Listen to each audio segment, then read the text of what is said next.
విశ్వాసమే నిన్ను స్వస్థపరిచింది, నీ విశ్వాసమే నిన్ను బాగుపరిచింది. ఇప్పుడు కుంటివారు కావచ్చు, గుడ్డివారు కావచ్చు, ఎంతో మంది ఉన్నారు ఈ బైబిల్లో. యేసుక్రీస్తు ప్రభువు సువార్త ప్రకటించినప్పుడు వాళ్ళకి ఒకే మాట అంటాడు, నీ విశ్వాసమే నిన్ను రక్షించింది, నీ విశ్వాసమే నిన్ను బాగుపరిచింది, నీ విశ్వాసమే నిన్ను స్వస్థపరిచింది అని చెప్పి దేవుని లేఖనాలు చెప్తున్నాయి. అయితే నీకు నాకు మొదట ఏం స్వస్థపరచబడాలని అంటే భౌతికమైన శరీరం కాదు కానీ ఆత్మ సంబంధమైన నీ హృదయం స్వస్థపరచబడాలి. హల్లెలూయా. ఆత్మ సంబంధమైన నీ హృదయము ఎప్పుడైతే స్వస్థపరచబడుతుందో ఖచ్చితంగా భౌతికంగా నీకేదైనా లోపం ఉన్నా కూడా నువ్వేమవుతావని అంటే దేవుడు నిన్ను ఖచ్చితంగా నిన్నేం చేస్తాడు, స్వస్థపరుస్తాడు. నీ హృదయం దేవుని పాదముల దగ్గర పెట్టాలి, అంతే. ఆయన అడిగేది ఈ సృష్టిలో దేవుడు నీ ఆస్తి, అంతస్తు, కులము, గోత్రం అవి ఏవి అడగడు కానీ నీ హృదయంను దేవుడు అడుగుతూ ఉన్నాడు. నీ హృదయము దేవునికి ఇస్తే నీలో ఏమొస్తుంది అంటే విశ్వాసం వస్తుంది, ఆయన వైపు ఎదురు చూస్తావు. అప్పుడు నీకేమనిపిస్తుంది అంటే నీలో నుంచి మారు మనసు అనేది స్టార్ట్ అవుతుంది. నువ్వు రక్షణ తీసుకోవాలనుకుంటావు, నీ పాపం ఒప్పుకోవాలనుకుంటావు.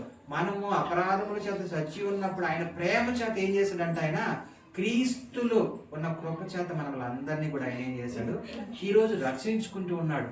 ఆయన ప్రతి ఒక్కరిని ఇక్కడ చూడండి ఏముంటది, మా యోహాను సువార్తలో ఆయన ఒక్కొక్కరిని ఏం చేస్తున్నాడంట, వెలిగించుకుంటూ వస్తున్నాడు అని చెప్తాడు. హల్లెలూయా. ప్రతి మనిషిని ఏం చేస్తున్నాడు, వెలిగిస్తూ ఉన్నాడు. ఈ రోజు మన అందరము ఇప్పుడు బహుశా పెద్ద పాస్టర్ గారితో స్టార్ట్ అయిన ఈ సంఘము ఈ రోజు ఇన్ని బ్రాంచీలుగా ఉందని అంటే ఏమవుతుంది, ఆయన అనేక మందిని ఏర్పరచుకుని ఏం చేస్తూ ఉన్నాడు, వెలిగిస్తూ ఉన్నాడు. ప్రతి ఒక్కరిలో ఏం చేస్తున్నాడు, విశ్వాసమని నింపుతూ ఉన్నాడు. విశ్వాసము, ఆ విశ్వాసమే ఈరోజు మన జీవితంలో ఇంత గొప్ప కార్యములను చేస్తూ వస్తుంది. ఆ విశ్వాసము ఎక్కడికి నడిపిస్తుంది అంటే నిన్ను దేవుని దగ్గరికి నడిపిస్తుంది. ఆ విశ్వాసం నిన్ను ఎక్కడి దగ్గర నడిపిస్తుంది అంటే నీకు రక్షణ ఇప్పిస్తుంది, అదే విధంగా నీ కుటుంబంలో ఉన్న వారు అందరికీ రక్షణ ఇస్తుంది, అదే విధముగా నీ చుట్టుపక్కల వారికి కూడా నువ్వేం చేస్తావు, రక్షణ మార్గంలోనికి నడిపించగలుగుతావు. హల్లెలూయా.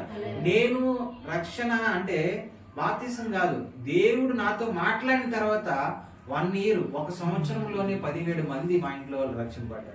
హల్లెలూయా. ఒకే 1 సంవత్సరం ఎప్పుడైతే నేను దేవునికి సమర్పించుకున్నానో, సమర్పించుకున్న వెంటనే 1 year లో 17 మంది మా ఇంట్లో వాళ్ళందరూ కూడా ఏ ఒక్కరూ తప్పిపోలేదు. అందరూ ఏం కలిగి ఉన్నారు, దేవుని రక్షణ కలిగి ఉన్నారు. అంత గొప్ప కార్యము దేవుడు మన పట్ల చేస్తూ ఉన్నాడు. అంటే మనల్ని ఏర్పాటు చేసుకుని ఆయనే చేస్తాడు, మనం కాదు. కాకపోతే ఆయన పని మనం చేసినప్పుడు మన కుటుంబంలో గొప్ప ఆత్మ సంబంధమైన కార్యములు చేస్తాడు దేవుడు. మనం అనుకుంటూ ఉంటాం రక్షణ పొందుకున్న వెంటనే మనం ఏం కోరుకుంటామంటే ఆస్తులు, అంతస్తులు అన్నీ కావాలని అనుకుంటాం. కానీ నువ్వు ఈ లోకంలో ఏం సంపాదించుకున్నా సంపాదించుకోకపోయినా నీ కుటుంబము రక్షణ భాగ్యం సంపాదించుకోవాలి. అదే గొప్ప భాగ్యం. ఇంకా అంతకు మించిన భాగ్యం అంటూ ఏమి లేదు ఈ సృష్టిలో. ఆ భాగ్యమును నువ్వు సంపాదించుకుంటే ఖచ్చితంగా దేవుడు నిన్ను ఆత్మ సంబంధముగా ఆశీర్వదిస్తాడు, అదే విధంగా భౌతిక సంబంధముగా కూడా ఆశీర్వదిస్తాడు. అయితే మనం జ్ఞాపకం చేసుకోవాల్సింది ఏంటి అంటే ఇక్కడ మొదట మనము విశ్వాసముగా ఉండాలి. చూడండి, అబ్రహాము విశ్వాసముగా ఉంచాడు, ఆయనకి అది నీతిగా ఎంచబడింది అని అంటున్నాడు. ఏంటి, ఆయనలో విశ్వాసం ఏమైందంట, నీతిగా ఎంచబడింది. ఆయనలో విశ్వాసం ఏంటి, ఆ విశ్వాసం ఏంటి, దేవుడు చెప్పిన మాట ప్రకారం వెళ్ళిపోయాడు. ఈరోజు దేవుని మాటను నువ్వు వింటే నీలో విశ్వాసం వస్తుంది. ఏంటి చెప్పండి, ఆయన దేవుని మాటను విన్నాడు, ఊరోజులు వెళ్ళిపోయినాడు ఎలమన చోటికి. ఈ రోజు నువ్వు నేనేం చేయాలంటే దేవుని మాటను వింటే నీ జీవితంలో ఏమొస్తుంది, విశ్వాసం వస్తుంది. ఆ విశ్వాసం నిన్ను దేవుని దగ్గర నడిపిస్తుంది. దేవుడు ఏం చేస్తాడంటే నిన్ను ఎక్కడికి వెళ్ళాలో ఆయన నడిపిస్తాడు. హల్లెలూయా. అది మనం కావాలి.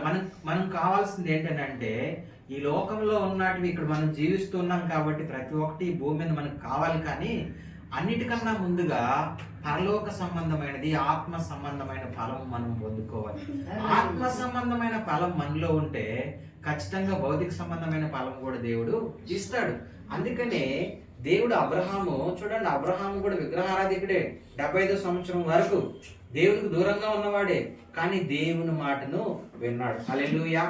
ఆయన విన్నాడు, అందుకే ఆయన ఆత్మ సంబంధంగా ఆశీర్వదించాడు, భౌతిక సంబంధంగా ఆశీర్వదించాడు.